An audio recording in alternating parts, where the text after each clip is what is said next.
Good morning, good morning. Wake up, wake up. Welcome to Junkanoo 242. It's another Saturday morning, and we are in the E-Shack with you, folks. With you, we are in the E-Shack this morning.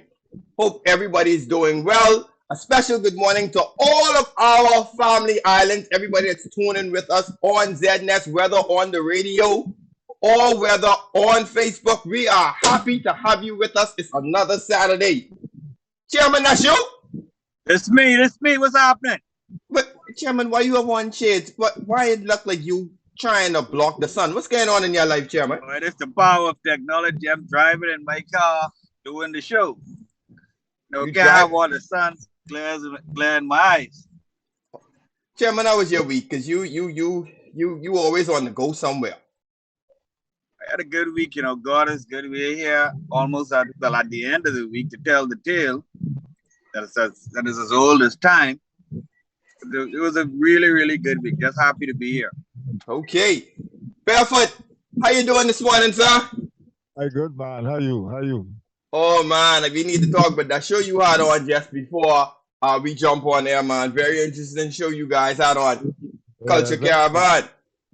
I noticed you was in the gate, but you wasn't ready. Your whistle wasn't in your mouth. You wasn't ready to go, man.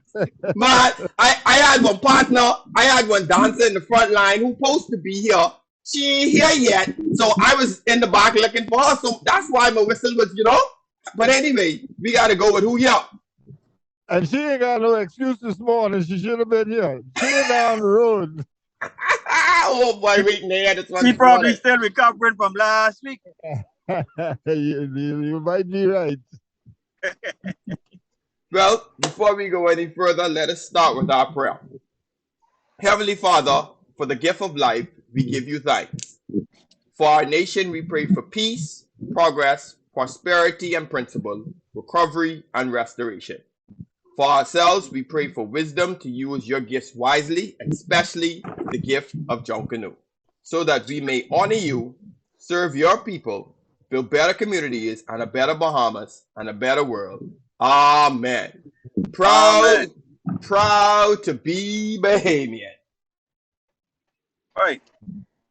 We're still doing some great things from an athletic perspective on the world stage, I see. So, just really proud of those athletes that continue to carry the banner for the Bahamas. Very, very, very proud of that. It's amazing, for such a quote unquote small country, we stand on the biggest stages in the world, and that tells a lot about who we are as a people and the depth of our talent. So I'm very proud about that. And y'all is be standing shoulder to shoulder with these people taking first place medals and stuff too, man. God is good. God is good. We just got to stay focused, and continue to invest in the talents of the talents and the natural and the other natural resources and the natural resources of our country, not just human capital, but the other natural resources that we have. Wonderful, wonderful. Well, folks, we can't say it no better than that. That's the proud to be Bahamian moment for the day. But we have another Power Pack show lined up for you guys. We are going to be talking to a very interesting guest as we continue a series, Junkanoo in Crisis. Is it? We'll be right back after these messages. You tune in to Junkanoo 242. We'll be right back after the break.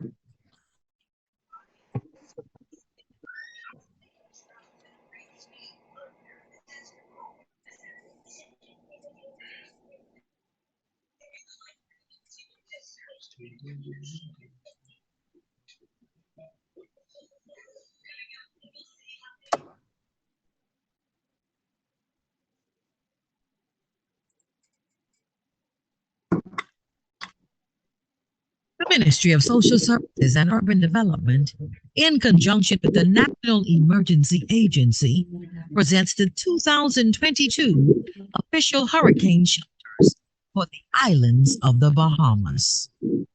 New Providence, Agape Full Gospel Baptist Church, Kennedy Subdivision. Berea Seventh-day Adventist Church, Blue Hill Road South. Canon Neil E. Roach Hall, Holy Cross Anglican Church, Highbury Park. Church of God Convention Center for use by SRC. Joe Farrington Road. Ebenezer Mission Baptist Evangelistic Church, St. Charles Vincent Street. Epworth Hall, Ebenezer Methodist Church, for use by homeless and people with physical disabilities, Shirley Street. Grantstown Seventh day Adventist Church, Wellington Street. Hillview Seventh day Adventist Church. Tonic Williams Darling Highway. Maranatha Seventh day Adventist Church, Prince Charles Drive. New Bethlehem Baptist Church, Independence Drive. New Dimensions Ministries, Joe Farrington Road. New Providence Community Center, Blake Road. Pilgrim Baptist Temple, St. James Road. St. Barnabas Anglican Church, Wolf Road and Blue Hill Road. Reverend Dr. O.A. Pratt Educational Building, St. John's Native Baptist Church, Augusta and Meeting Streets. Samuel and Cornello Williams Community Center, the Salvation Army, Meadow Street. Southwest Cathedral Church of God, Carmichael Road. The Anglican Church of the Epiphany, Prince Charles Drive. The Salvation Army, Mackey Street.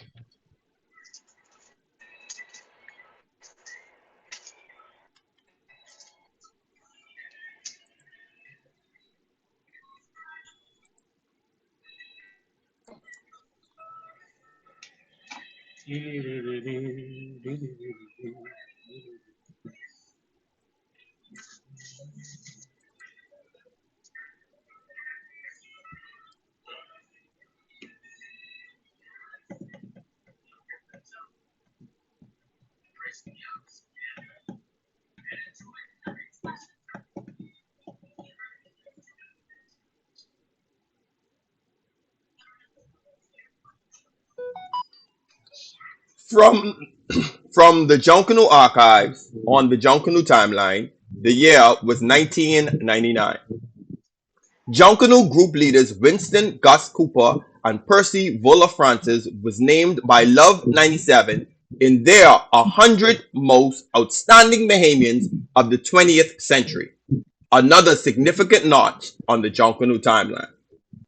Welcome back, the whistle blow, and we are all lined up and ready for this segment of our show, The Rollover. This morning, we are pleased to have as our very special guest, Mr. Jermaine Williams of The Immortals. And we're discussing a very important and actually critical topic along the lines of fringing and pasting. Is it nearing extinction in Junkanoo? In this crisis that we're in. Good morning, Jermaine. How you doing, sir? Good morning, Bahamas. Good morning, 242. Good morning, Junkanoo World. How you doing, sir? Everything is great, Don. Everything is great. It's a pleasure to be here, and to be a part of the show and express my opinion and my views about fringing, pacing, and Junkanoo on the whole. Wonderful. We're happy to have you here. We see one latecomer trying to sneak in down the boulevard. So I don't know if we have to open up or not, but we got somebody trying to run in and get in.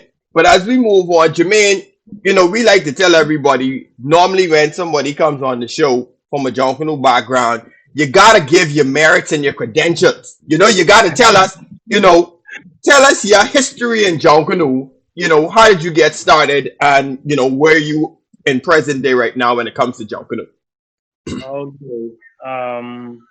I started 9 years old in the Valley Boys, pasting with my older brother, Scrap Eric Knowles, leader of the Prodigal Sons. And, I started the fringe on the lead costume first. That's my first step when I came into Junkanoo. After that, I started to, get more involved when it comes to in terms of design. I started to draw. I started to get, that feel for Junkanoo. So I started designing. And after I, get so involved with being around the Wally Boys, I started to construct, design, and create my own costume. Mhm. And one year, I decided to build my own costume. And after that, everyone was like, this young, talented, young teenager building his own costume. So after that, I started to build for other people in the Wally Boys.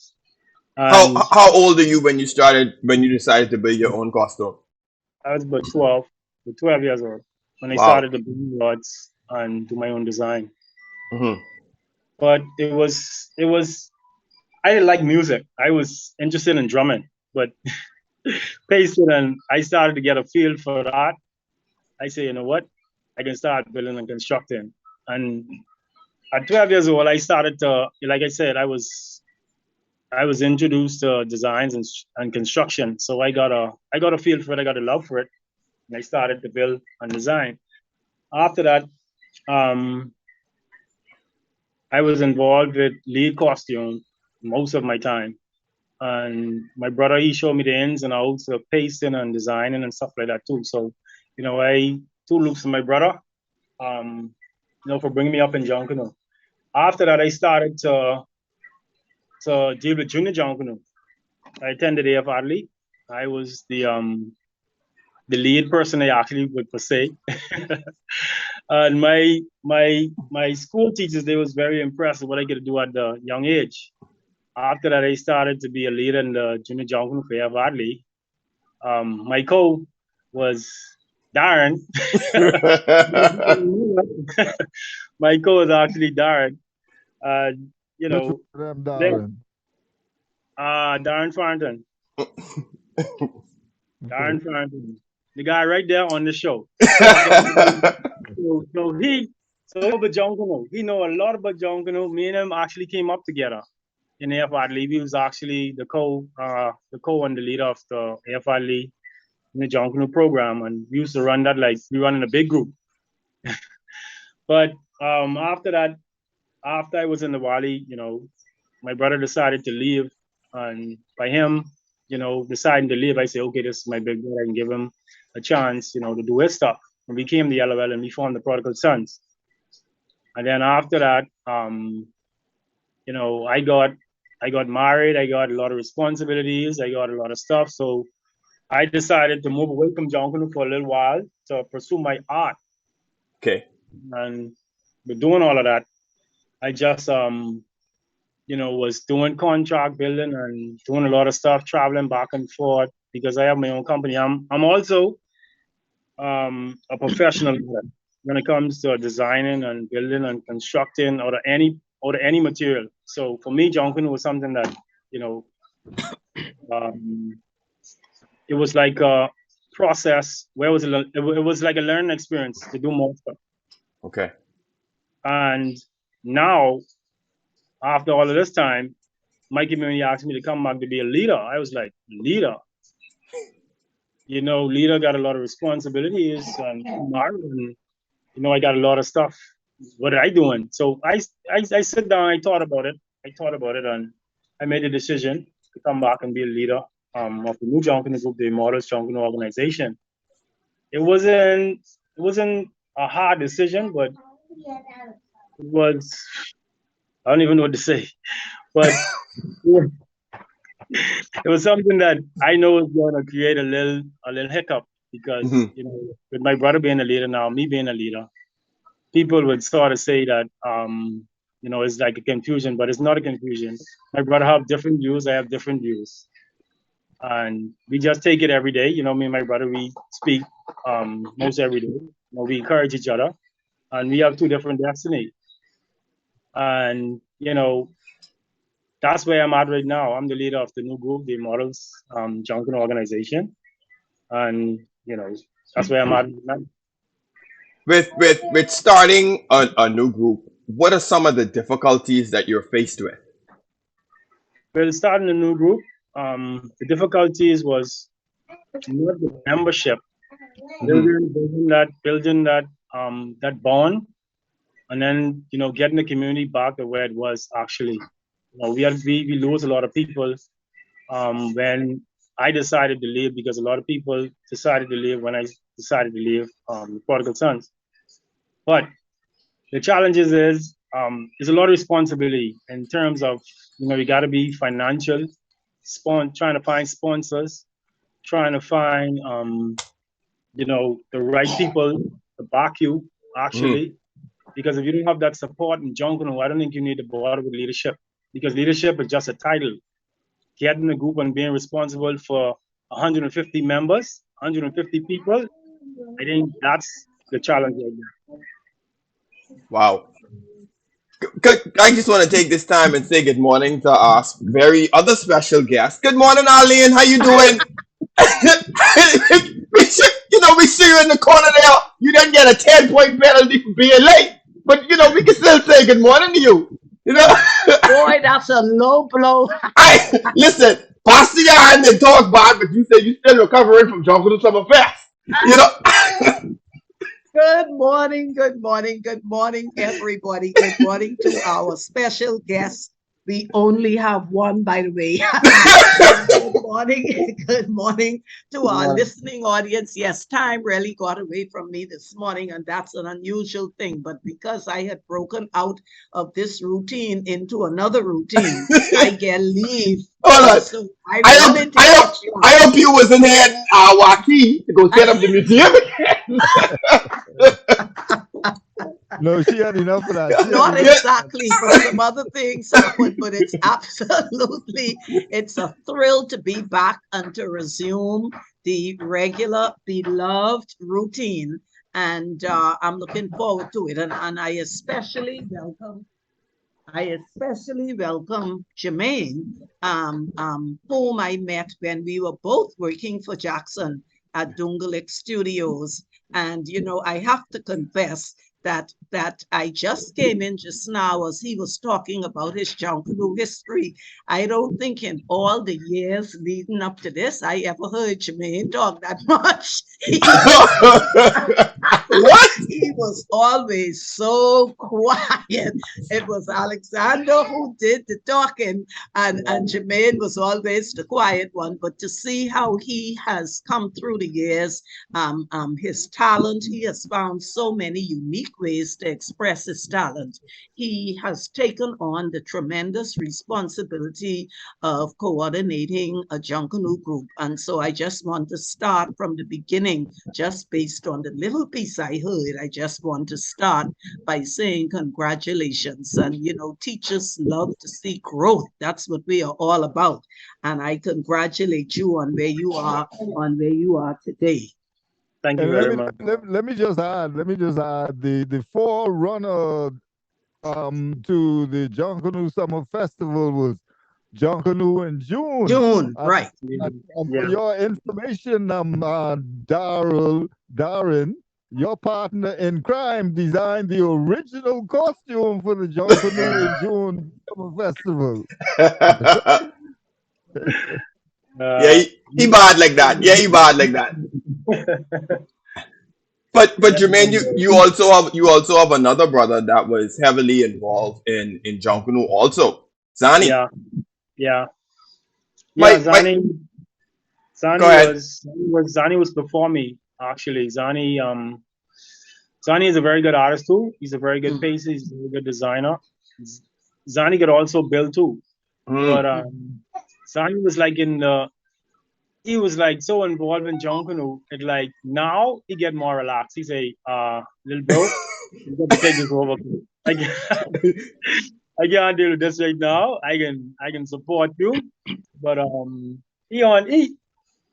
Zani would come in the shock and he would use it. But he ain't gonna get too involved in it, because I think he was, like I say, he put in a lot of years, and he trying to sit back and just relax right now. My question for you was because Zani was heavily into off the shoulders, heavy, and your brother in lead, having both your brothers who are older than you and holding such big positions and being formidable forces. How did that impact you growing up? Yeah.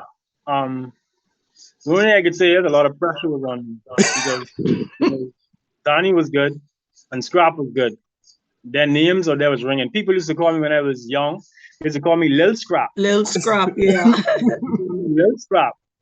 I didn't know that I was gonna get Junkanoo name, but it was a lot of pressure on me. And then Alexander Zani, that's Alexander's his real name.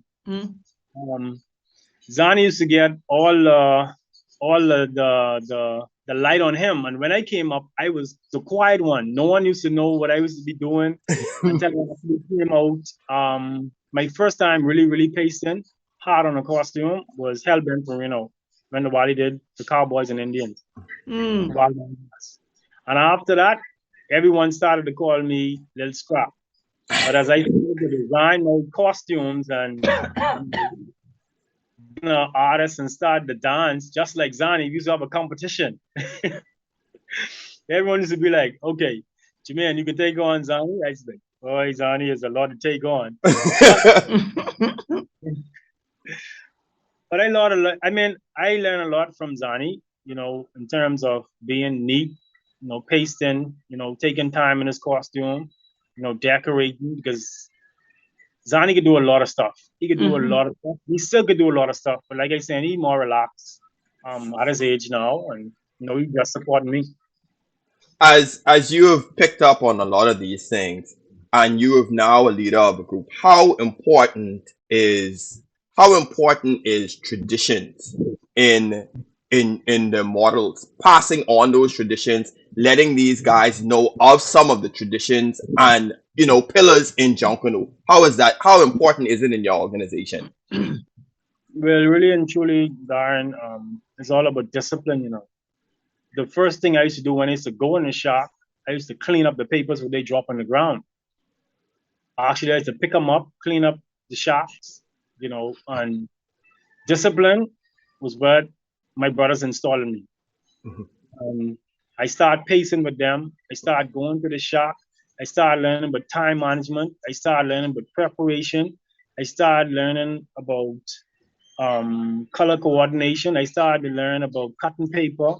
And this would lead the bring back to Junkanoo. And when a person comes to Junkanoo, the first thing you got to do, let them know is they got to be disciplined. Junkanoo is something that you could just learn overnight. It's a process. And I came up to the process. I remember my brother used to give me the brush, and I used to be pasting on tracing paper. And when I pasted wrong, he used to hit me on my hands with his brush on my nuts. I remember that. For me, it was almost like a military training. I came up like a military training because they was one of the best in pacing and designing, and so I had to learn discipline. They had to show me that discipline, and that installed in me, and I try to bring that to my members now. And everyone who I come around, I show them, Junkanoo ain't all about jumping around on Bay Street. It can teach you a lot of stuff in your life. And for me, Junkanoo taught me a lot of stuff: time management, preparation, management skills. Because if you can't manage, then Junkanoo's time and everything. Jermaine, before I know we are going to get heavily into the Junkanoo thing, the state of Junkanoo today, what we are losing, and we are going to get deep into that. And like I say, forgive me again for not catching the first part of the show. And if this is repetitive, I apologize. But I did hear you talk at the tail end about your entrepreneurial projects. You are a businessman now, and Junkanoo plays heavily in your business. You are a businessman.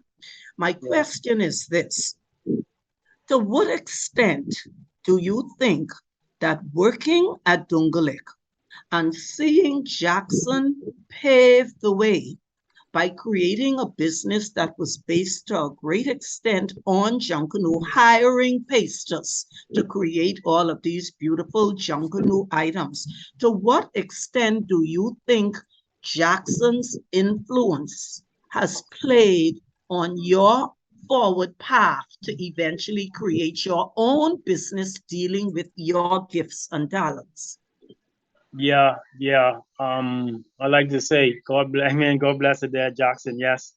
When I went to Dongalet, I was introduced to Jackson Burnside. It was that actually changed my life because it was something that I was thinking about when I was a kid. You know, I wanted to be an artist, and people didn't understand. And when I went and Jackson interviewed me, and he saw some of my work, he's like, "Young man, I gotta take you in." It was like on a Friday. I always can remember this. He tell me on Monday you come to, because he saw something in me. And when I walked in the studio, I was like, "Wow, this is what I really wanted to do." And you know, me and Jackson close, close, close, close, close. A lot of people don't know that because I never used to talk much.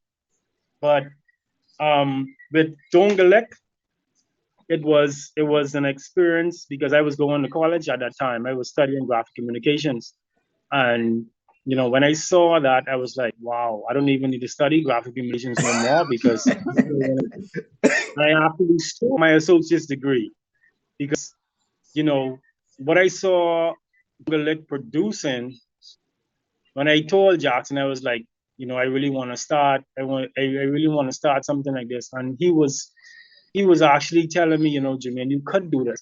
And you know, for me, it actually pushed me to where I'm at today because I'm also a Junkanoo artist, but a businessman also, and I create a lot of new stuff. And it took me around the world. It took me someplace that I never thought I would have been. It took me actually to Cuba, where you know, I'm a licensed artist in Cuba. Live there. Wow. And you know, I produce a lot of stuff. And you know, with my dolls and my masks already make the world because I also sell my dolls and my Junkanoo mask in Cuba also. Wow. So for me, Dongalek was a stepping stone, and you know, Jackson was encouraging me because he saw my passion for art and my production and what I wanted to do. So you know, I'll never forget Jackson Burnside encouraging me. And he said, Jermaine, you could do it. And today I am successful because I have people that I employ. Wow. So it's like a book. I could write a book about it. Yes, yes, yeah, excellent. It's And I must say that, you know, Jackson was a real artist, Junkanoo. I don't even know how to explain it, but when you talk with him, he's so encouraging, you know, see that we need in all of our communities in the Junkanoo world. We need people who could actually bring out the light in people. And that's what Jackson did for me. He bring out the light on my business side. Oh, that is beautifully put. And I asked because that was exactly my experience with him. You know, I called him and I told him I was leaving St. John's. I had decided to leave. He said, "Come wait for me and let's tell our story." And truly, he changed my whole thinking because I was in a very structured educator kind of perspective. But when I went to Dongalek and saw what he was doing, and like you say, his encouragement, you know, what eventually transpired was educulture. He just encourages you to tell your own story. So that is a beautiful tribute you gave him, and I suspected that he played a pivotal role as you move forward. Yes, thank you. I just had to insert that piece. And so, ladies and gentlemen, we are getting the we need to run to a break now. When we come back, we dive in headlong into Junkanoo today and what we like and what we don't like and what we losing and what we keeping and this and that and the next thing. So please don't go anywhere. We'll be right back.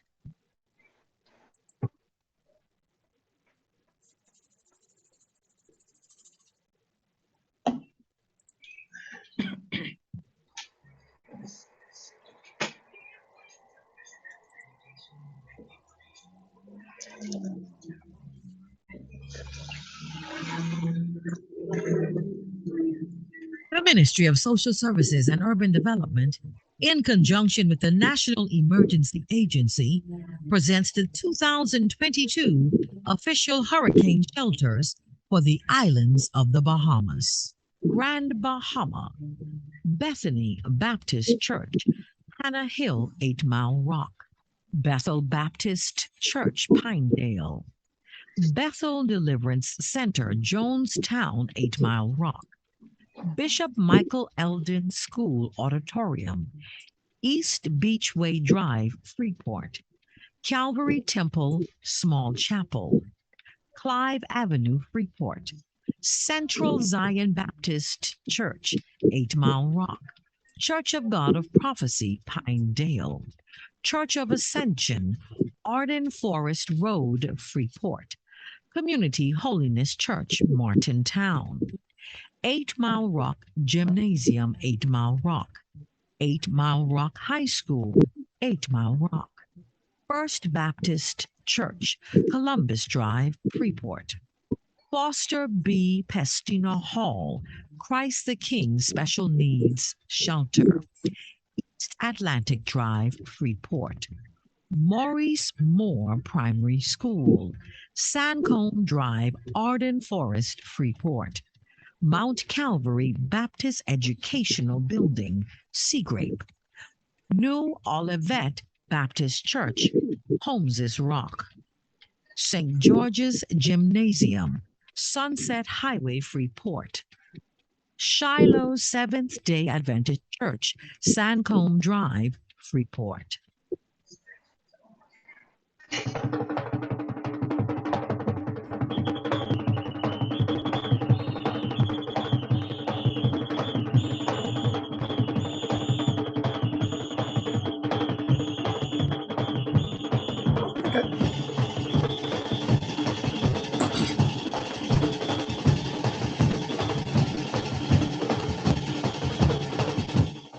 From the Junkanoo Library, filed under C for changes, it has been said that in this life, the only constant thing is change. The changes in Junkanoo in the 1960s were phenomenal. From 1960, when the Valley Boys introduced the first themed costumes, costume production has gone through many stages. The 1960s also saw the introduction of the first 3D costumes, and eventually we moved from chicken wire and cloth to cardboard, and from cutting paper with scissors and pasting it with flour and water to shears and glue. In the 1960s, groups were still going in two directions on Bay, and barricades did not arrive until 1966. There were no bleachers. The committee's rule to allow only paper costumes forever changed the direction of the parades. What will the future bring? Our Junkanoo. We're so proud of it. Absolutely. Boy, that is a perfect segue into the next section. Ladies and gentlemen, welcome Alim, back. before you move on, you would not believe that I was actually reading that exact same passage in Nicolette's book before the show, doing some research. That same 1960s packet, whereas the only costumes that was judged from the committee during that time was costumes that was fully fringed and pasted. And I was like, I opened the show plan and I say, oh, she must be reading my mind. Well, you know, I lived through the 60s, so a lot of that came from my memory, but Dr. Bethel has done some phenomenal research, and we'll be forever grateful for the information she has given us on our beloved Junkanoo. Her book is just, for me, it's almost like a Bible, and I don't use that term irreverently, but it really is the foremost source of information on Junkanoo in the Bahamas, to the best of my knowledge. And so, yes, this is, ladies and gentlemen, we are back, and we are talking to Jermaine Williams. He is an artist extraordinaire. He is the leader of the New Immortals Junkanoo organization. He said IJO for short. If you don't want to say Immortals now, you know, forgive me, because this is what happens when you're late and then these people want to jump in and they should have been here from the beginning. Did you ask Jermaine where the name came from? No, that's why you here. Oh. Only certain questions you ask. I am fascinated by the name, Jermaine. How did you all come up with Immortals? Well, you know, in Junkanoo, before, you know, the real name or actually a person, they come up with a Junkanoo name. That's right. And, you know, we was in the shop. We was, you know, we was a bunch of dancer guys because, you know, I used to build for a lot of people who used to carry off the shoulder. And, you know, we was like, what are we going to name ourselves? And one of the guys say, Jermaine, you just like Professor X. So I say, Professor X. He said, because you could always tell what kind of course we want and what design we want. And then, you know, we was just playing around in the shop, and someone came up with, you know what, let's just call ourselves the Immortals. Because, you know, our dancer line just getting bigger and bigger and bigger and bigger and bigger. Every day someone asks me to build for them. I saying, I know I can do this. I getting a little old. All of that. Don't be easy. Boy, you don't know what old is yet. But for my experience in jungle, I feel like I've been in jungle like forever. From 9 years old, and then I started designing from 12. I feel like I was in jungle for, you know, my whole lifetime. Yeah. Since I opened my eyes, I believe I was involved in jungle. But yeah, like I said, we came up in the dancer shack, and after that, we just stuck on ourselves the Immortals. It actually came, the name actually stuck on us when we was out. We was rushing with one family, and we had a shack by the bowling alley, and that's where we did our first shirts. The name Immortals is actually formed in one family. As a shack name. Yeah, as a shack name. And then after that, you know, everyone just started calling me Immortals and Immortals this and Immortals that, because, you know, when a name stick on you, and my immortal name is actually Achilles. That's what people normally call me right now. They don't call me Jermaine no more. They call me Achilles. And that name stick on me and stick on me. So when we formed the group, when I was actually asked to come back, they say, you know, we can, just the name of the group, you know, this was our shack name, so we might as well transition it to the group name.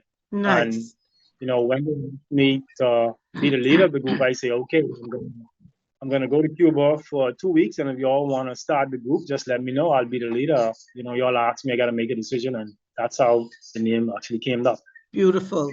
That reminds me, actually, the same thing happened when one family was forming, because gay was really the power behind the move to leave. And once people knew gay were leaving, people started to come behind him. And his shack at the time was known as the Ultimate Warriors. And so, you know, the decision was made that somewhere in the group's name, you had to have warriors, because that was the foundation of it all. And so it's interesting how history repeats itself. The same thing happened again. Excellent, excellent. So now, again, I say, forgive me, you are based where? In which part of the island? We're based in Central. We're based in Yellowella. Okay. Yellowella Garden. Okay. Yeah, we're based in Berlin. So you're still in Yellowella? Yeah, we're still in Yellowella. Our shack is in Yellowella. We have practice in Yellowella. We do all our community outreach in Yellowella. Good. And we have a lot of stuff going on in Yellowella. It's a community-based group. Excellent. In terms of the JCNP, where are you in the process? Because I know they have an exhibition division, and I know you got to have a certain amount of people to get an A and all of that. Where are you all in that process? Well, we've been now accepted as members of the JCMP. Good. The last parades that, you know, and I mean, the JCMP was actually impressed with us. And, you know, this year they had, you know, by our two performances, the last performances, they gave us a chance to be a member, and we're now going for a prize. We're now members. We stand in meetings and we help make decisions. And, you know, the group is excited, and that's where we are right now. So you all registered in the B division? Yeah, we're registered as a big. We have close to like almost 150 people. Woo. And we're growing. It's a big group, man, Alain. Big group. I was very impressed with them independents. I could tell you, I was very, very impressed. You all are well on your way, I would say. Yeah, and we have a steering team. I have a good supporting team, and the steering team normally carried out everything that when I'm not here, the steering team run the group actually, and we have a young group. I think we have one of the youngest group in Junkanoo actually, and we have a lot of young talented people. And for me, being one of the youngest leaders in Junkanoo, I have I talk to a lot of the guys. I try to steer them in the right way, and I bring them up like how I come up. First of all, is discipline. You got to be disciplined first, and then you could carry on with your talent. So once you discipline, you carry on in Junkanoo with your talent. Amen. My Amen. question, my question for you, Jermaine, is you speak about discipline, and we're in a series right now with Junkanoo in crisis. From your standpoint and your upbringing, from what you've seen and also experiences in terms of the art and the craft of stuff, do you think that Junkanoo is in a crisis right now? Yeah, because when I came up, all I know about is pacing, and when a person first come in the shop, they don't know nothing but pacing. They actually want to grab a glue gun. They want to definitely. They want to cut out stuff and put it on, stick it on. No, Junkanoo first starting is pacing, and that's what we're losing. We're losing the pacing. We're losing the design. Because when I was younger, I was so fascinated with artists like Bubbles and really and Causey and people who used to put in their time with coloring and design. Barry Miller, Vincent Gus Cooper. I was so fascinated. Now it's like Junkanoo change. The guys ain't really pasting, they ain't really designing. All they doing is just cutting out stuff and sticking it on. So we have to get back to in these young guys and young ladies' hands, and let's see what they can produce. And the older fellas, like not like I call myself old, but the more experienced people like me, we gotta install the art of Junkanoo is pasting. If you can't paste, you can't do Junkanoo.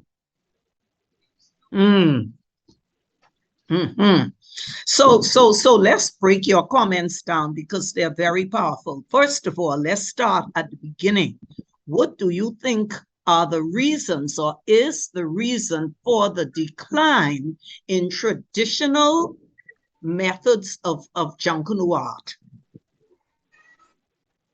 I think it first starts with, we got to start teaching it in the schools actually, because when I was in school, that's what we learned how to do. Now I see junior Junkanoo moving in an area that we got to start from there. If you could teach your kids from small, like how I learned how to pace, how to color, how to do certain things. First, we need to get Junkanoo really involved in school. The more experienced people and the more people who could actually teach Junkanoo, we need them in the schools first, actually, because my two sons coming up now, one is actually 1 year old. He know how to beat a drum. He could take a drum and put it on a beat. My next son, he's 4.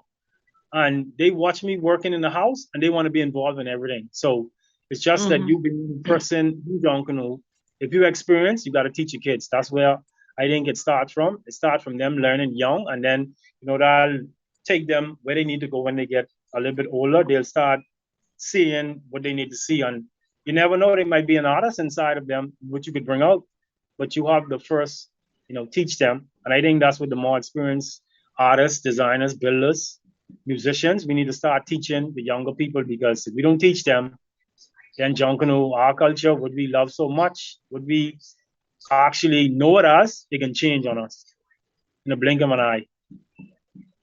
So let me be the devil's advocate here. We're going to talk about the Junior Junkanoo program in a minute. But I guess my question is, who is responsible for the teaching? Do you believe, well, let me just leave it open like that, and then we'll take it from there. Who is responsible for passing on these these unique Junkanoo arts that for many of us define Junkanoo? Well, I could say the leaders. I put it, first of all, the leaders gotta, you know, let their members know that in anything you gotta teach Junkanoo, because if you don't teach it, then nobody can learn it. So the leaders, I think, is the ones who need the, put their foot down, not put their foot down in members, but actually, discipline the group and say, okay, this is not pasting, this is not design, this is not this. And sometimes the leaders be scared to talk. But if you're a leader, that's what you're supposed to do. You're supposed to steer people in the right way. And I don't think the leaders was doing it. They just was going down on Bay Street and just producing what they want to produce and then calling it Junkanoo. But that ain't Junkanoo. Junkanoo is fully French costumes, hand cut paper, and the material that we use now, it actually killing Junkanoo. The art of Junkanoo. Junkanoo is paper. So I think the leaders is really responsible and the experienced artists, because I could be in a different group and I could help someone in a different group. I could say, okay, bro, I think you need to do this like this. I think you need to do that like that. So between the leaders and the most experienced artists, people who even could color, people who even could, build and construct and design, we need to start teaching like the people who really interested. What I'm hearing you saying, and correct me if I'm wrong, is that organizations need to have a particular standard and make sure that their membership is working towards that standard when it comes to pasting and also all of the other standards that they have towards Junkanoo. Is that correct? Yes. It's a step before standard. Before standard must come the commitment. Yeah. And I remember when I was younger, I never used to understand what used to be going on. And I got a little scared because when Mr. Cooper, God bless it, when Mr. Cooper walked in the Wally shop when I was younger, I used to see him put his glasses down and he look at a costume and say, that ain't right. And the guys in the shop used to be like, they used to be scrambling all over the place, because when he come in the shop, and your costume is color right or paste right, you don't rush. You ain't going. You ain't going nowhere. And even when Mr. Cooper do that on Bay Street, when he come to Bay Street and he line up, see, it's discipline. He look at your costume, he didn't paste right, he didn't decorate right, he didn't color right. He can tell you, don't move, stand right there. Girls, come on. When you hear girls' bras come up, you know what that means. The group close, you gotta rush in the back or don't rush at all. And that's the discipline with the Wally installed in the dancer line in the lead costume production.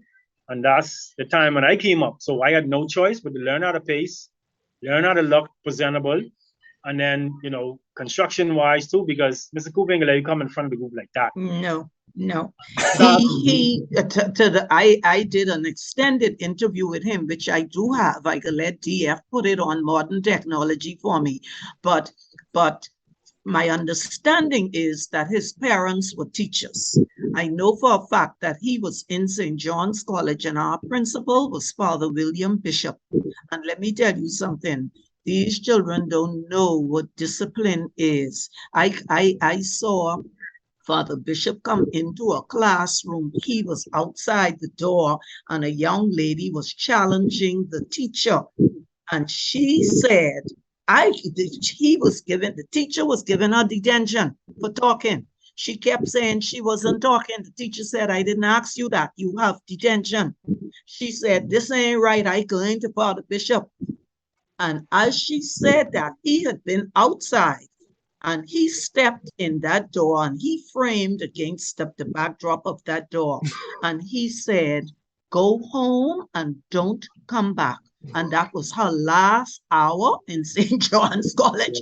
We used to get detention if we had on our blazers and our uniform shirt.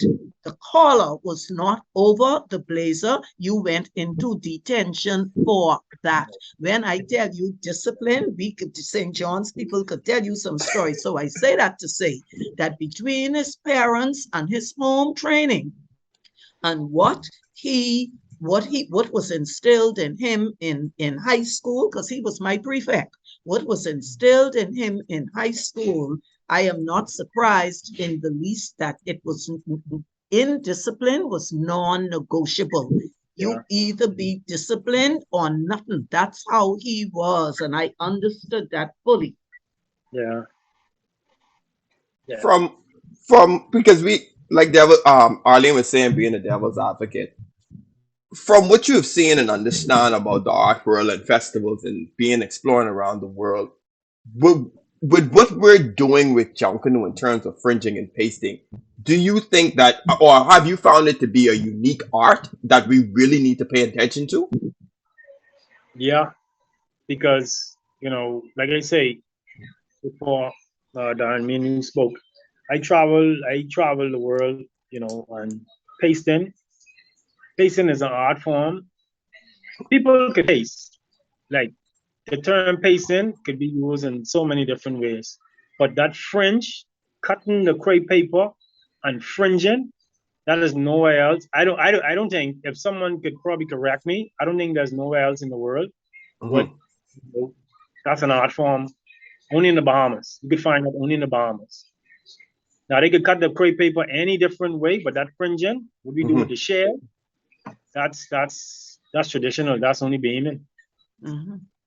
That's Bahamian. So absolutely. my next question is this: is I had to ask this question last week: is there a difference between pasting and crafting? And if there is, what is the difference? Yes.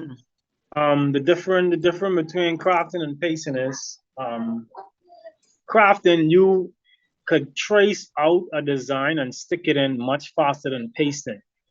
Pasting is strip for strip. Crafting is cutting out, like how you learn in school to cut out a design, color it, and stick it in. That's what crafting is. But pasting is actually strip for strip for strip for strip. That's the difference. Thank you for answering my question. So make sure we understand it all now. What is strip for strip now? Let's talk about fringing. We got plenty definitions. Let's get the dictionary rolling. Okay, strip for strip is after you finish cutting the fringe, you cut it's almost like a couple inches that you use. Some people use a bigger band, some people use a thinner band to paste with. So when you cut that crepe paper, you're cutting it the size that you want it. Because some designs are big, some designs are small. So, and then some people can paste with a big fringe cut paper. Some people could fringe small, some people could fringe big. But the fringing is actually when you put on strip for strip, actually pasting strip for strip with a brush. And when you fringing, sometimes you don't even have to paint the cardboard because some people fringe close. Pasting. You call it pasting far, and you call it pasting close. And then you call some pasting gapping.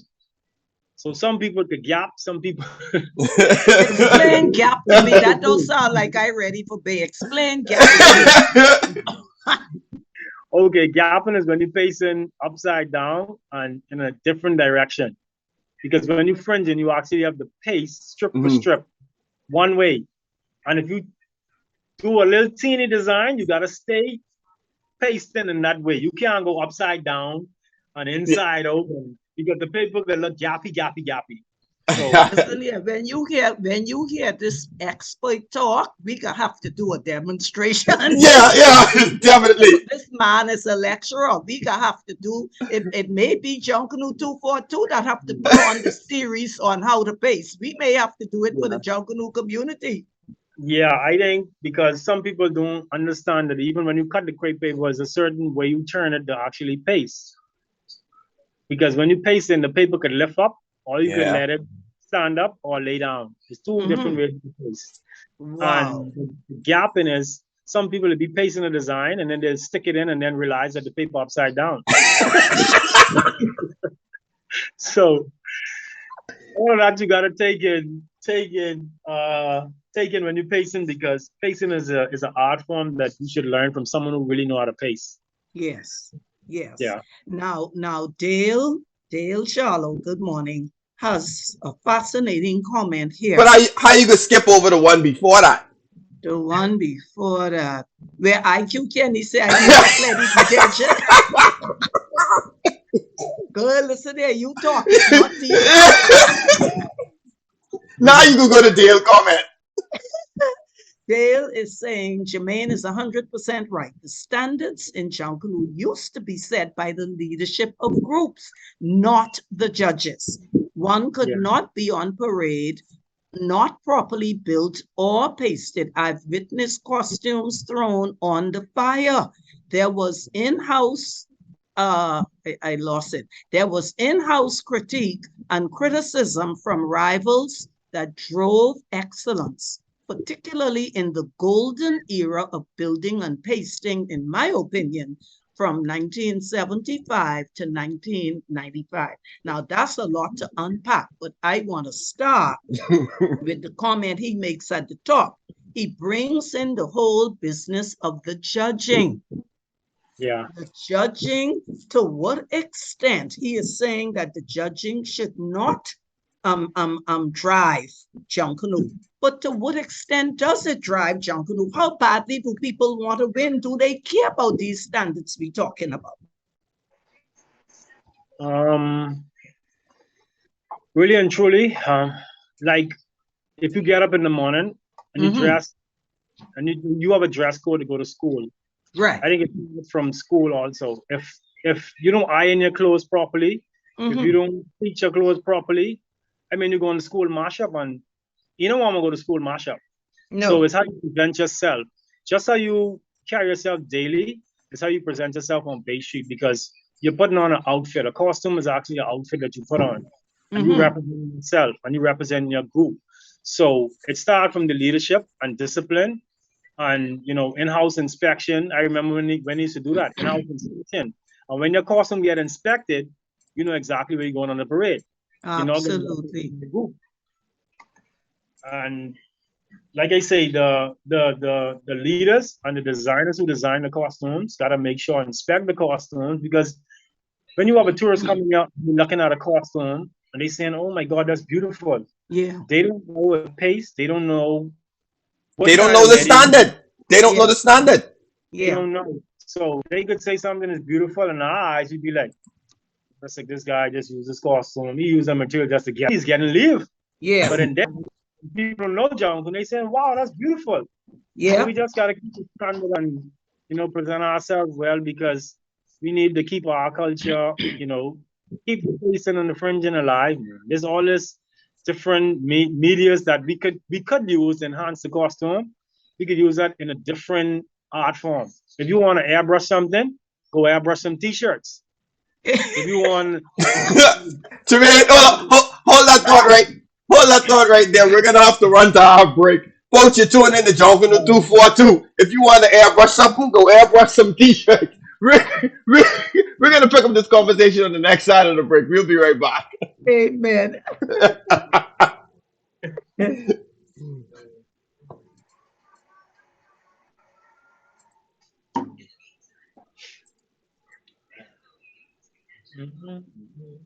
The Ministry of Social Services and Urban Development, in conjunction with the National Emergency Agency, presents the 2022 official hurricane shelters for the islands of the Bahamas. Eleuthera Central District, Simonet, James Cistern Gregory Town, Church of the Nazarene, Palmetto Point, Emily G. Petty Primary School, Governor's Harbor, George E. Johnson, Hatchet Bay, the Salvation Army, Palmetto Point, Wesley Methodist Church, Palmetto Point, Eleuthera North District, Charles Wesley Methodist Church, Lower Bogue, Mission Church of God, Upper Bogue, New Jerusalem Church, Blackwood, the Current Community Center, the Current, the Haitian Baptist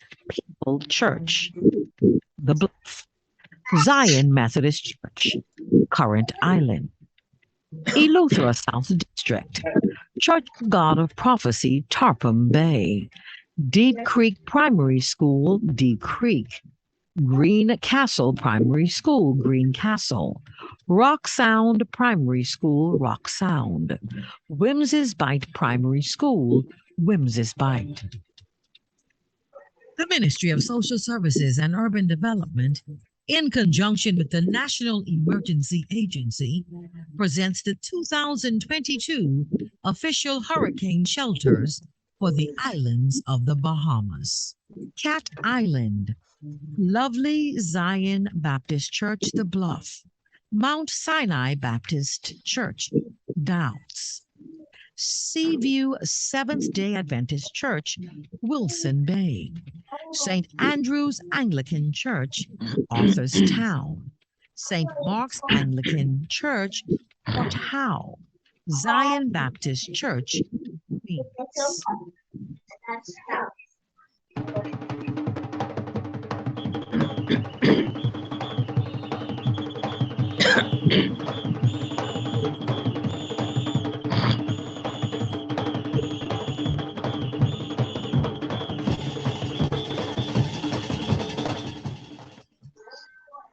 Examples of excellence. His youth and jovial manner belied the brilliance and determination within. Charles Maynard was to become the nation's first Minister of State for Culture, and he conducted himself in that role with great aplomb. He was a fair Saxon, but he moved easily throughout the Junkanoo community, determined to be fair to all. He believed that the Junkanoo community should empower itself to conduct its own affairs, and he crafted the agreement between the government of the Bahamas and the Junkanoo Corporation, New Providence Limited, and he supported the JCNP fully every step of the way.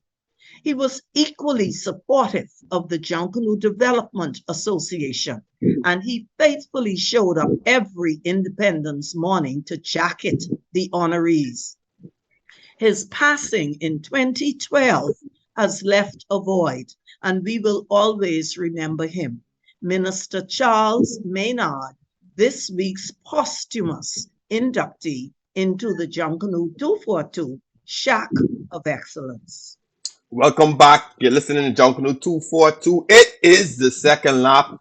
And this morning, we're very pleased to have our very special guest, Jermaine Williams of the Immortals. And we're discussing a very important topic, and actually a critical topic. Where do fringing and pasting fit into today's Junkanoo? If you want to chime in, you can give us a call at 325-5404. And from our family of islands, 1-242-300-8255. Before we ran to the break, you were talking about some of the other things that you can do with some of the other mediums in Junkanoo. Some of the, you could take, I guess, other different skills and apply them differently. My question to you is, do you think we need to look probably closer at some of the rules that actually help with the standards that we have in Junkanoo? Yeah, because I don't think, Darren, it's fair that a person could paste and fringe, hand cut a whole, these costumes ain't getting smaller. If a person could take their time, cut out, see, and this we got to teach the judges too. If a person could take their time to cut paper, fringe it, throw a fully paste back and front, I think we should appreciate that more than a person who crafting, who just trying to get a costume out just to be pretty. No, I think one of my examples is one of my people that I look up to. His name is Shark. Everyone knows Shark. He's in the dark. I have the most respect for him when it comes to costume pasting, because he take pride in his pasting, he take pride in his coloring, and we didn't find one decoration on Shark costume. And when I saw that, I was fascinated by him, and I told him every time I see him, I say, hey, you know what? He's a legend. You have so much talent. You need to teach this to someone. But he said, Jermaine, The young people don't want to learn this. When I bring my costume like that, they tell me I look bad. So I tell them, I say, Shark, you don't know what you have, but this something that you need to teach. And he's willing to teach, you know. But when people say you back in the day, what it means to be back in the day. This is where you're supposed to be. You're supposed to be pasting your costume, not crafting and using Valara and all this pretty stuff. I mean, you could use it in a way, but you know, not overshadowing the work of the fringe and the pasting. yeah, I think the judges really need to look at that, and they need to actually see someone cutting the paper and see what it does to your hand. When you fringing so much, your hand after a while, it starts to freeze up. And that's a lot of work. But it is not the judges. The judges judge what is presented to them. The groups have to hold the line. Yeah. You were saying that the group leaders have to bear responsibility for this, and I agree with you. If the group leaders don't let it pass, it won't get to Bay Street for the judges to see. We are responsible for preserving the integrity of our own art, not those we appoint to judge it. They only judge what is presented to them. And if the leaders let it go through, you can't blame the judges. Blame the leaders. Blame the groups themselves. Yeah. Ronald, that you took the words right out of my mouth. It really goes back to I keep asking this question. Where is the commitment? Are we committed to it? The rules are made, as you said, the rules that the judges follow are made by the Junkanoo groups. Yeah. The Junkanoo groups seem to me, and this ain't no recent thing, this has been going down the road now for a number of years, which makes it all the more difficult to control it. To curb it, yeah. The groups seem to me not to have the commitment to preserve those aspects of Junkanoo that make it unique from other festivals around the world. They only interested in winning. This is why we keep going back to the competition, and the judges are really an extension of the competition. And this is why we can sit here and have a whole show on where the competition is more harmful than beneficial to Junkanoo. And so how do we arrest this runaway horse? How do we catch up with him and throw on the bridle and the saddle and calm him down? How do we do it? And I agree that the core is the Junkanoo groups, but as long as they in competition and they only want win, I think we got a real challenge on our hands. We got to fight. And then the other question we must ask, are the membership of the Junkanoo groups sufficiently aware and educated about the uniqueness of what we do compared to the festivals? If they were, they would not be going in that direction. Boy, Ali. Well, see, it becomes very difficult and confusing to children when your country is going to introduce another festival here. And that is why all these materials have come in, because they really were intended, I think anyhow, for another festival, and we borrowing them. That bears repeating. Your statement bears repeating. Repeat that, please. What did I say? How you get introducing another festival inside your country? Yes. That and our government did that. We didn't come up with that and do that. We were told that was going to happen. And so to me, a great part of the deterioration started from there. We started not to understand what makes our festival different and unique. And we have, and I say it, and I stand accused with everybody else. I know this, separating myself like I better than everybody else. Bahamians, one of the greatest Bahamian skills is copying. We love to copy. Whatever we see, I mean, anyhow, let's not. It just goes everywhere. I always remember, as Jermaine talked about Jackson. Jackson called architecture of the olden days the architecture of common sense, like my grandparents' home, raised off the ground so that the cool breeze could blow through and cool the floor, and so that the hurricane water went under the house and didn't get in the house. And he listed all of these features of a traditional Bahamian clapboard house. Man, we throw that out the window when we looking on the TV and see how other people building their house. Now we got flooding over here, flooding over there. Those old Now they building on state, on thank stilts. you, thank you. Those old, we knew it all along, but because it came from us, it's like, this inferiority thing tied in with copying anyhow. Another story for another time. What I the think. old people say? You old fool. I think we got a phone call. Good morning, hello. Good morning, Darren, and good morning, Ali. Good morning. Hey, Jackie, morning. Morning to your guest, too. Excuse my voice. But I had to call and chime in the conversation. And I think it requires everything as it relates to the tasting and the crafting. And you talked about that carnival coming in. It's important that we press some reset buttons and we go back and correct them wrong as we seek to move forward, up and onward together towards the good place beyond. We don't do it now, as you said, Arlene, it'll be confused on exactly who we are and whose we are. And we use some focused work. And it comes from the governance, from the Junkanoo community governance. So they have to be the ones who got to be the vanguard for the change, and the ones who are going to enforce what's being required.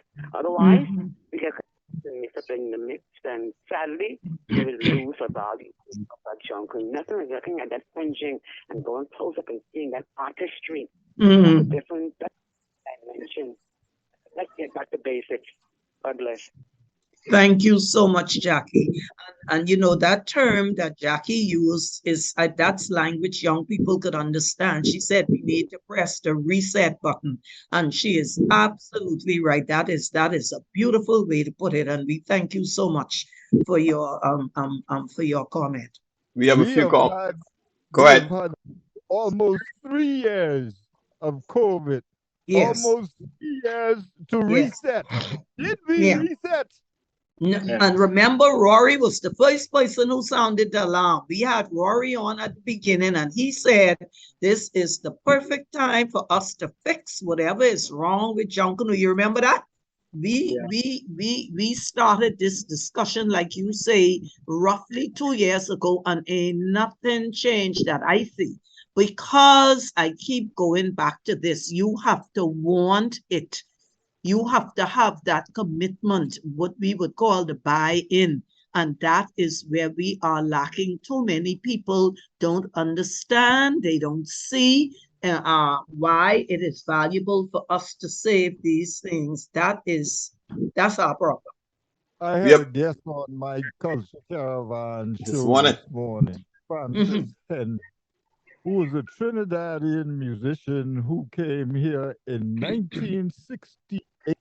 He is still resident here today. Lived his life here as a 19-year-old boy to play in the cat and fiddle.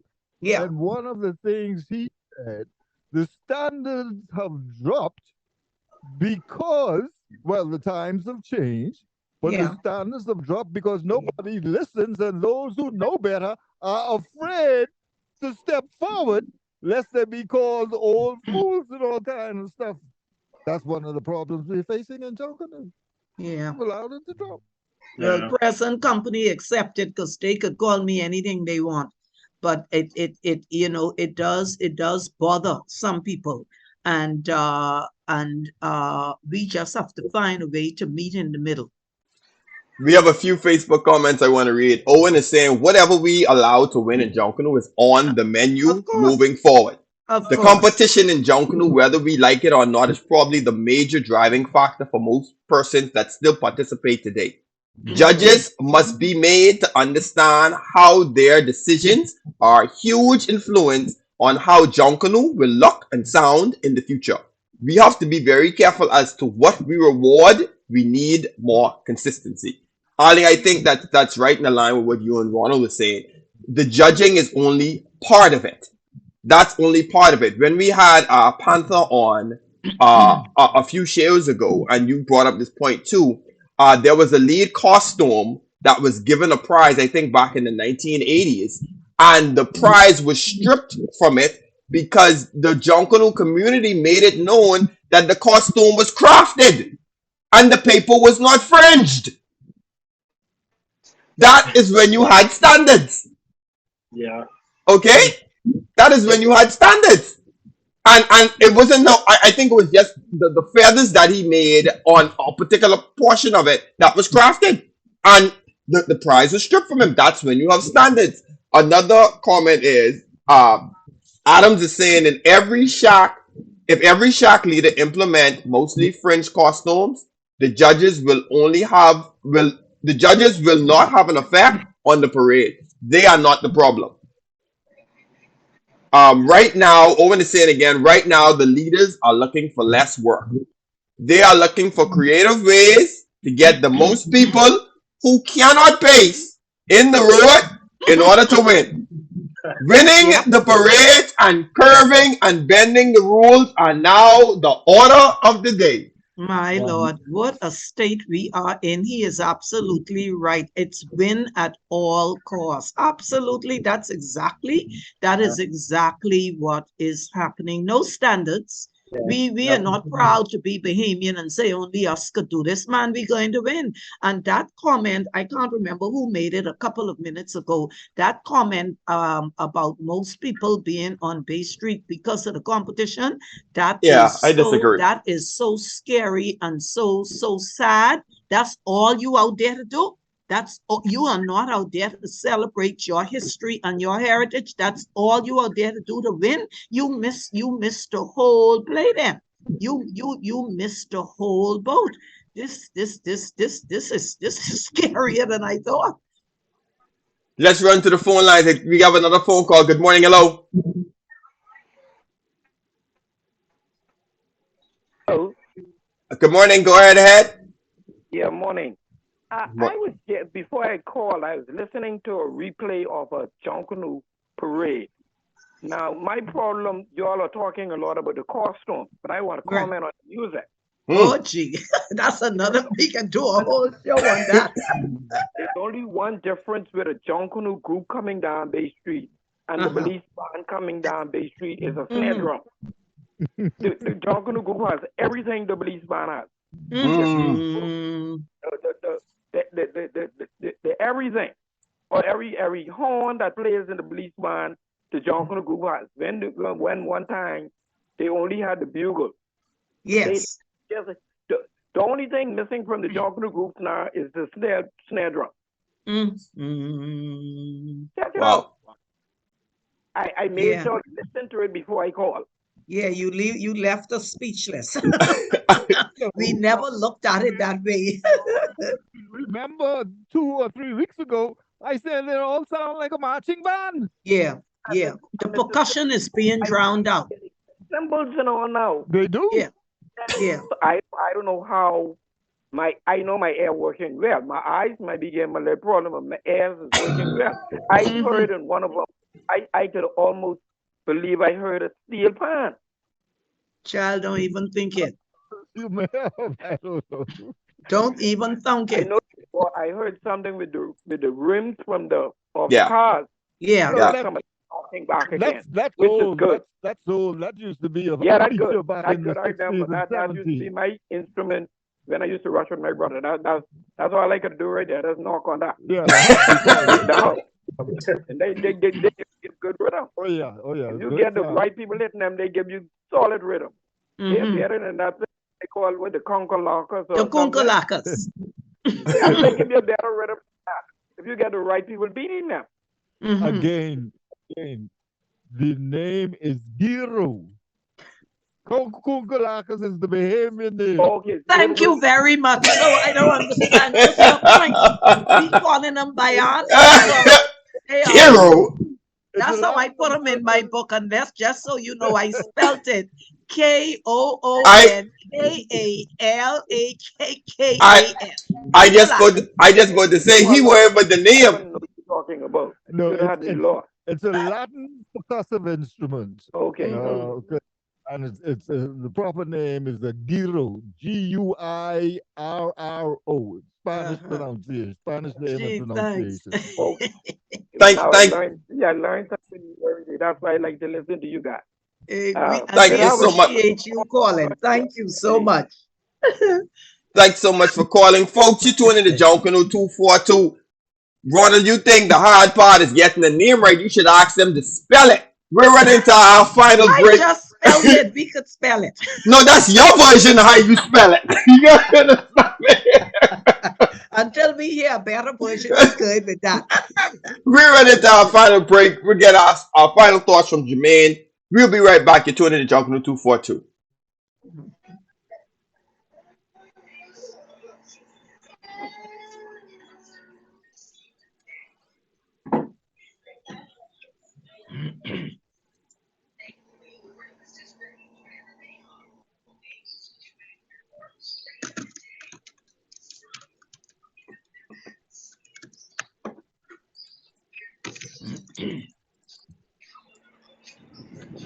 Back to school time. And do you want to get your message out to the widest possible audience? Well, now is the time to book your ads on the big station. Benefit from the thousands of listeners on the ZNS network. Let the people know where to get their school uniforms, supplies, snacks, and a whole lot more. What are you waiting on? Book your back to school ads now on Radio Bahamas. Call our marketing and sales department at 502-3800 for our rates and packages.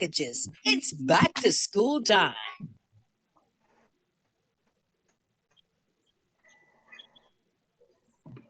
And now for news off the shock wall. Happy birthday greetings goes out. No. Happy special 78th.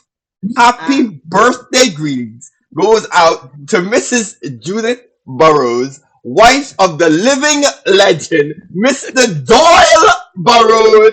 A very, very special happy birthday to you, madam. And Doyle, that means eat all the cake you can eat, my friend. That's what that means. It's birthday cake time. But happy birthday to everybody that celebrated their birthday this week and in the upcoming week. A very special happy birthday. Condolences to the families who are all grieving the loss of loved ones at this time, especially the family of Patrick, Deco, Marley, Connolly of one family. Our thoughts and our prayers are with us. I want to tell everybody you can check out the YouTube page for Junkanoo 242. All of the episodes are there. Subscribe to the page. You see all the episodes are there. The Foxtail Parade is there. We're uploading the Junkanoo Summerfest. Rush out there. The performances. So everything that's happening, Junkanoo is on that YouTube channel continuously for you to view. Want everybody to like, subscribe, and share the YouTube channel with everybody. The countdown, and it is Saturday, August 13th, 2020. We are 19 hopeful weeks away from Bay. We still hoping. Yes. By the way, let me congratulate Darren for all his videos. Truly. Festivals for the last that at our Creed, Joe for the Summer Festival and all of that. You did a great job, man. Thank you. We are very, very grateful for his superb work, and you know, he is just opening up the dimensions for Junkanoo 242, and for that we are very grateful. We are even prepared to forgive him for the things that he films that really we don't that we really, you know, anyhow, he knows exactly what I'm talking about. but on a serious note, his work is commendable. We have bigger and better things planned for the future, and we could not do it without his expertise, and we are very grateful. It's time to move into new dimensions now. Every time we have a show, we start to understand so much more work to be done. And this topic that we are discussing with Jermaine, this has to be, if not a documentary, it has to be a series. And we have to look And even if you want to get on television so that it becomes general knowledge, or you want to offer it as a class, whatever we want to do, Jermaine is definitely one of our lecturers. You go after the best. And John Ruskin said, if it's to be, it's up to me. And so if we want to change this, we have to do it. And so, Jermaine, we reserve the right to call you back so that we can begin to plan our strategy on how to pass on these skills to young people. Is that what you're doing in the models? Yes. Every day, Arlene, I think that's my gift. That's what I'm here for. I'm here to teach, the art, the craft, and also bring out the light in people, because sometimes you have people in your group who talent and you don't even know. Yes. So you have to actually reach all your members, and try to bring out the best in them. I love that expression. He said, bring out the light in people. I love that. Beautiful. Yeah, bring out people, because when you look at a person, you can't really tell if they're talented or not. Like I told a guy who was in the shop with me that day, he say, Jermaine, I could paste, I say, I don't know if you could paste because you never pick up a brush and you could help me run, but you never pick up a brush. So I don't know what you could do. You might be more talented than me. Yes. Design and build better. Yes. But I don't know it if you try it. You need to try it in front of me so for you, and then you get a feel of it. Because he say, man, I could do this, I could do that. I say, you can't tell me it. You got to show me it. Amen. Let your light so shine before men. Beautiful. We have a phone call. Let's go straight to the phone lines. Hello, good morning. Hello, are you there? Hello, Eileen. Nice morning. How you doing? Fine, thank you. Good morning. Thank you for calling. Yeah, I'm impressed with your show. This is my first time calling. My name is Bumblebee from Foxville. Bumblebee, you after all these years, this your first time calling and you bragging about it. Really impressive. I know Ronald Sims a long time. Yes. He started out music on Blue Road, and Ronald Sims came a long way. What do you say, But I want to tell Jermaine one thing. Keep your pants on, brother. We got something for you. Foxville, come in, For the last 3 years. So Weekend Congo is coming for you. Specifically for him. I love you. You know I love you. I wish you the best. But sit small, brother. Y'all have a good day. Enjoy the weekend. Thank you. Thank you for calling. Jermaine don't look too scared.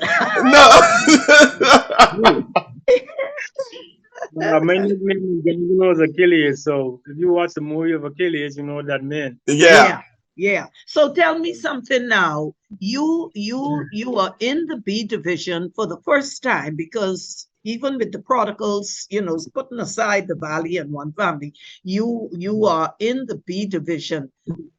How would you gauge the level of competition? We just had a fun comment from Bumble about the competition. Is it that fierce in the B division or not really? Well, the models have a different way of putting things. We're not really worried about the competition per se, and the groups per se. We worry about improving the art of Junkanoo. That's what we're about to do. There you go. About to bring the category to another level in terms of costume and design, and any one of the big groups, could watch us and could learn from us, because we have a lot of experience. Not because we are a B category group, meaning that we can bring B category standard. We're gonna bring A category standard costume. Yeah. And the B category now is gonna have to follow us. Wow. Hey, I think we joking. And so our time is gone. Jermaine, we thank you so much for being such an excellent guest this morning, truly. And I am serious when I say we reserve the right to holler back at you, because we got some work to do together. But DF, any parting words? Mr. Williams, continue doing the work that you're doing. You have a lot of lives to continue to lead. Yes. The whole Junkanoo community in the country is just, we need leaders like yourself to continue Yes. duplicating yourself in Yes. other people. You're doing a great work. Continue it. Keep it up. Beautifully said. Beautiful. And so, ladies and gentlemen, on that note, we thank you so much for being in the E-Shack with us this morning. Next week, we come back live with another exciting, provocative, and educational show for you. But until then, remember now, Junkanoo 242 is all about you wherever you are in the 242. And until next week, God willing, stay safe, practice all the protocols, make sure that you show beyond a shadow of a doubt that we are all proud to be behaving. We'll see you See you next week.